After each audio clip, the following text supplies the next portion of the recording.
उबैद भट्टी साहब है जी, अब ये बता रहे हैं जी कि एक्चुअली पाकिस्तान में अब तक जर्नलिस्ट हैं, उन्होंने कहा जी अब तक पाकिस्तान में कितने ऑपरेशंस हुए। जब 9/11 हुआ अमेरिका में 2001 में, अमेरिका में 9/11 हुआ था 11 सितंबर 2001 को, उसके बाद पाकिस्तान में कितने ऑपरेशंस हुए हैं उसके बारे में ये आप सुन लीजिए। 2001 से 2002 तक ऑपरेशन एंड्यूरिंग फ्रीडम ये एक ऑपरेशन हुआ था। ऑपरेशन अलमीज़ान 2002 से 2006 तक हुआ था। ऑपरेशन जलजला 2008 में हुआ था। ऑपरेशन सराते मुस्तकीम 2008 में हुआ था। ऑपरेशन ज़रबे कलीम 2008 में हुआ था। ऑपरेशन शेरदिल, ऑपरेशन राहे हक, ऑपरेशन राहे रास्त 2007 से 2009 तक हुए थे। और 2009 में ऑपरेशन खैबर पास ये ऑफेंसिव ऑपरेशन था, 2009 में हुआ। और ऑपरेशन राहे निजात ये 2009 और 10 में हुआ। फिर ऑपरेशन ज़रबे आहन ये 2014 में हुआ, राजनपुर के कच्चे के इलाके में छोटू गैंग के खिलाफ ये हुआ था। फिर ऑपरेशन ज़रबे अज़्म ये 2014 से 2016 तक चलता रहा। और ऑपरेशन खैबर ये 2014 से 2017 तक चला। खैबर एजेंसी में 4 फेज में हुआ था, खैबर 1, खैबर 2, खैबर 3 और खैबर 4। और फिर 2017 में ऑपरेशन रद्दुल फसाद ये शुरू हुआ था, जनरल बाजवा साहब ने किया था। और अब जो है 2024 में इमरान खान साहब के दौरे हुकूमत में कोई भी ऑपरेशन शुरू नहीं हुआ। इमरान खान साहब मिलिट्री ऑपरेशन के खिलाफ हैं। वो हमेशा से ये कहते हैं कि चीज़ों को या तो टेबल के ऊपर हल करें या अपनी लॉ इन्फोर्समेंट को इतना स्ट्रेंथन करें, चीज़ों को बेहतर करें। ये दहशतगर्दी उनका एक अलग फार्मूला है, लेकिन उनके दौर में कोई ऑपरेशन नया शुरू नहीं हुआ 2018 से लेकर 2022 तक। बहरहाल अब ये एक नया ऑपरेशन है, ऑपरेशन अज़्म इस्तेहकाम 2024 में ये शुरू होने जा रहा है। इससे पहले जो तमाम ऑपरेशन है जब भी वो ख़त्म हुए तो उनकी कामयाबी का दावा हमेशा किया गया है कि मुकम्मल तौर पे कामयाबी से ये ऑपरेशन ख़त्म हुए। तो ये रिपोर्ट किया उबैद भट्टी साहब ने। अब आप आ जाएं इस बात के ऊपर कि अपोजिशन इस पर क्या कह रही है, लेकिन पहले फवाद चौधरी का एक स्टेटमेंट देख लेते हैं। उन्होंने कहा खैबर पख्तूनख्वा की जो 99% नुमाइंदगी है ना वो 2 जमातों के पास है, वो पाकिस्तान तहरीक-ए-इंसाफ है और जमीयत उलमा इस्लाम के पास है, ज़्यादा वोट इनके हैं। तो हैरत है इन दोनों जमातों की संजीदा मुशावरत के बगैर आप खैबर पख्तूनख्वा में कैसे ऑपरेशन कर सकते हैं। दोनों बड़ी जमातों और पख्तूनख्वा की दीगर जमातों से संजीदा मुशावरत करें, मुल्क को मजीद आग में ना धकेलें।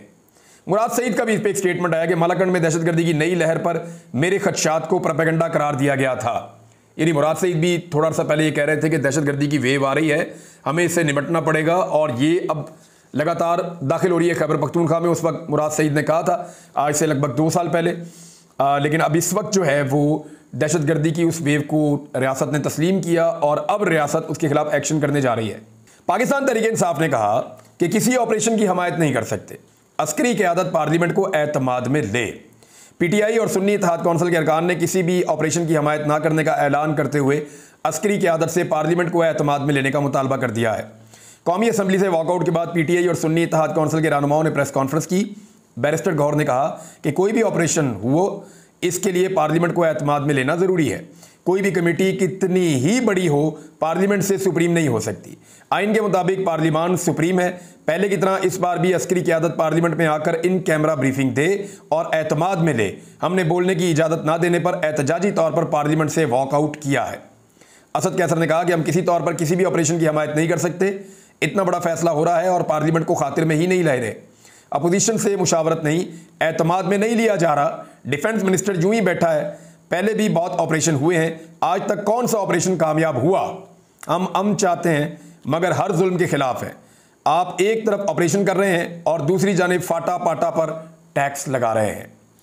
अच्छा, इसमें जो है अली अमीन गंडापुर साहब क्योंकि इसमें शामिल हुए हैं इस मुशावरती मीटिंग में, मेरे ख्याल में उनकी पार्टी को पहले उनके साथ बैठना चाहिए और उनसे जानने की कोशिश करनी चाहिए कि ये ऑपरेशन क्या है और उन्हें इसके मकासद क्या लगते हैं और उनके ज़रिए से अपने तहफ़्फ़ुज़ात भी आगे पहुँचा सकते हैं। फिर जिस सूबे में ये ऑपरेशन होगा उस सूबे की असेंबली अपना रोल प्ले कर सकती है, वहाँ की कैबिनेट जो है वो उसके ऊपर बातचीत कर सकती है वफाक के साथ। उमर यूब ने कहा कि किसी भी किस्म के ऑपरेशन पर पार्लियामान को एतमाद में लेना चाहिए।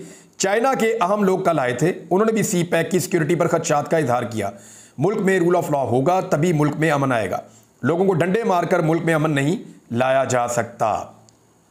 बहरहाल कौमी असम्बली इजलास के बाद जो है वो पाकिस्तान तहरीक-ए-इंसाफ के जो MNAs हैं उनकी तस्वीर भी आई है। वो सारे जाकर स्पीकर डेस्क के सामने बैठे हुए हैं धरना देकर और वो ऑपरेशन के खिलाफ बात कर रहे हैं, अमन के लिए वो बात कर रहे हैं। यानी ये उन्होंने कहा वी वांट पीस और इसके लिए उन्होंने पश्तो में नारेबाजी की है कौमी असम्बली में बैठकर धरना देते हुए। सेनेटर मुश्ताक अहमद ने इसको एक अलग नज़र से देखा है।